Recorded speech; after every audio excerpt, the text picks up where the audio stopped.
Former U.S. Secretary of State Colin Powell has died at the age of 84. U.S. media say he died of COVID complications. In a statement, Colin Powell's family say they have lost a remarkable and loving husband, father, grandfather, and a great American. He was America's first black Secretary of State and youngest ever chairman of the Joint Chiefs of Staff. I'm joined now by our State Department correspondent, Barbara Plett-Usher. Barbara, we'll get to who Colin Powell was and his impact on American politics and military, but to hear that it was COVID-related complications despite being double vaccinated. That's right. One of these breakthrough cases that ended tragically. Usually when we hear of breakthrough cases, we understand that they are mild and the hospitalization is not needed, and certainly they're mostly protected from death. But in this case, that did not happen.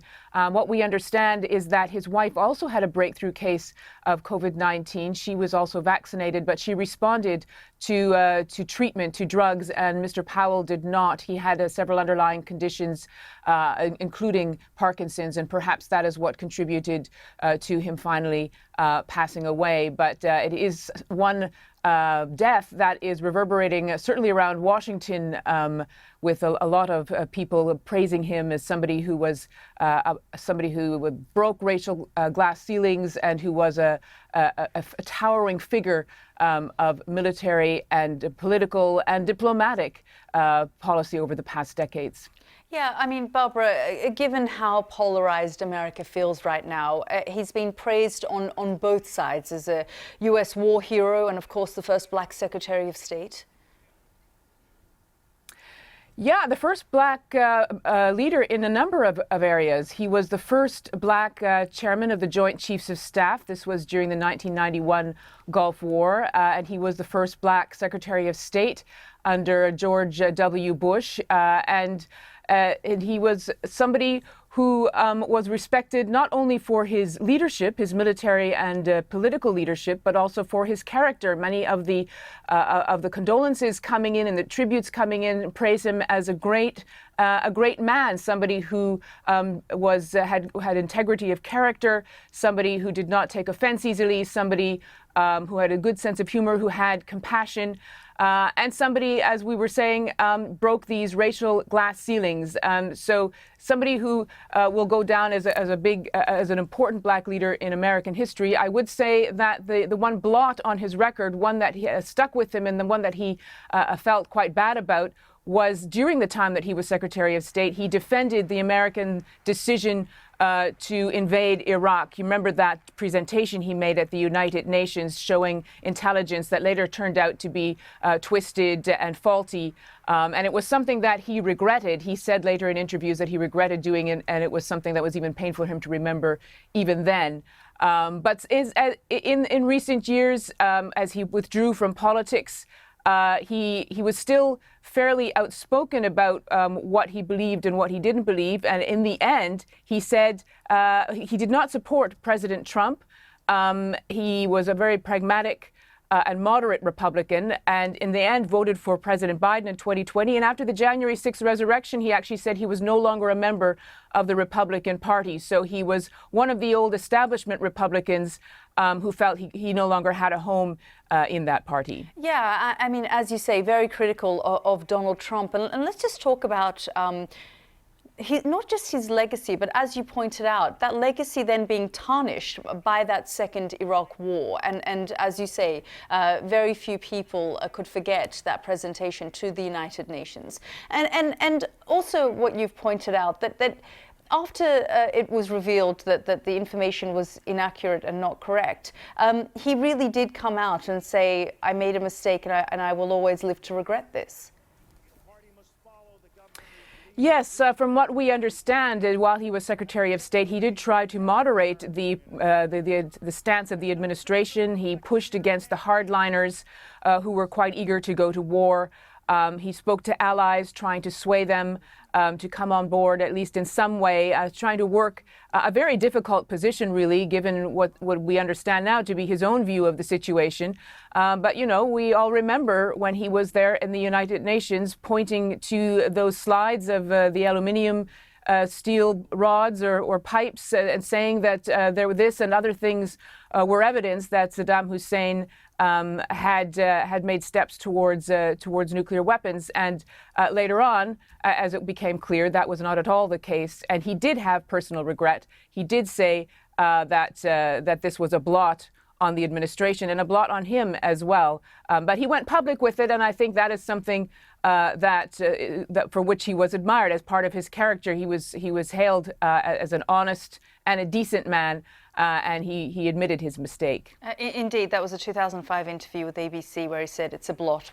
It will always be part of my record. It was painful. It's painful now."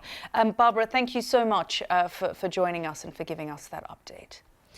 Now, well, our defence correspondent Jonathan Beale has been reflecting on Secretary Powell's life. Certainly a US war hero. He served in Vietnam. He had a 35-year military career. More than that, he, was the first black chairman of the Joint Chiefs of Staff, the top American soldier, and was there during the first Gulf War in 1989. There's something called the Powell Doctrine, where he essentially talked about the importance of having allies when you did something like that, an invasion, the first invasion in the Gulf War. And he was obviously the first black US Secretary of State as well under George W. Bush, and was important in that role because he was the man who was there for 9/11, saw the invasion of Afghanistan first and then into Iraq. And that was the point of controversy really in his career, because I think everybody remembers him getting up at the UN presenting intelligence about Saddam Hussein's weapons of mass destruction, which turned out to be wrong.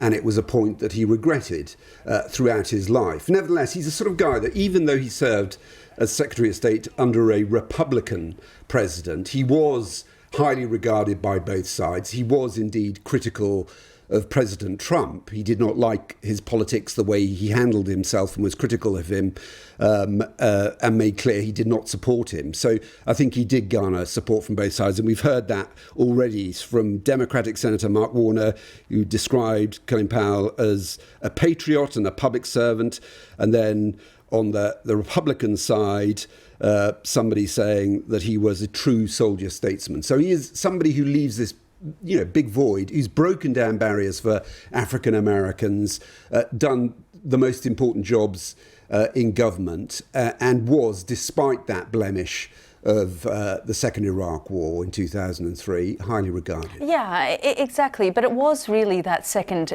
Iraq War and what transpired that sort of tarnished his reputation in that period.